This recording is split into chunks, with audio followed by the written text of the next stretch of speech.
What's going on out there, y'all? I just want to jump on real quick and stop by and just give some insight or just propose a question.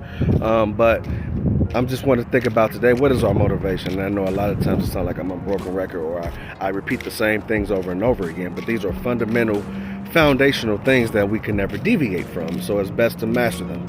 And so what I want to say is that human nature is very simple. We are primarily motivated by one of two emotions. It's either pleasure or pain, and you can group everything else underneath those two.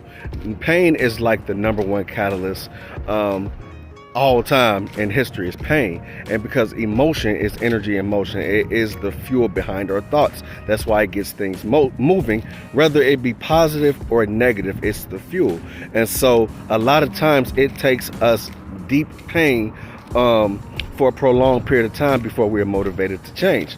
And pain can be a great catalyst and motivator, sometimes temporarily, but it's not sustainable long term, because we are meant to be driven by pleasure. We are meant to be going towards something, not running away from something. And so that's why we can see results, even in manifestation. We can see results extremely quick sometimes, depending on the stimulus or the crisis that we're going through, that gets our mind right. It brings us into the present moment awareness, and it gives us that fuel to be to get up and change it, because it's something that we don't like, whether it's physically painful, whether it's emotional or mental pain or discomfort. Pain is a great catalyst for change to get you going, but it's not meant to be sustainable because it's very taxing.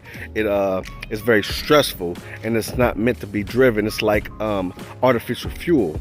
We're meant to be driven by pleasure. So instead of trying to get away or always needing the stimulus or stimuli of crises or pain or fire to get us moving in a direction and doing the things that we should be doing, we want to get to the point to where we are driven by attainment and by growth.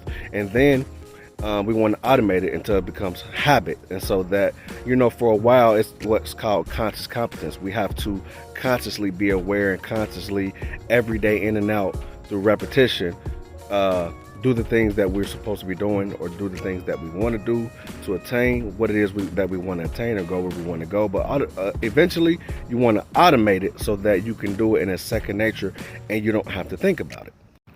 This right here in the background, it kind of sums up what I'm talking about. It says, if you are persistent, you will get it. If you are consistent, you will keep it. And I know a lot of times I've experienced it to where I've needed a breakthrough and I got it because I pressed in, and I got it in a short, quick amount of time, but there was no long-term change, and so I lost it.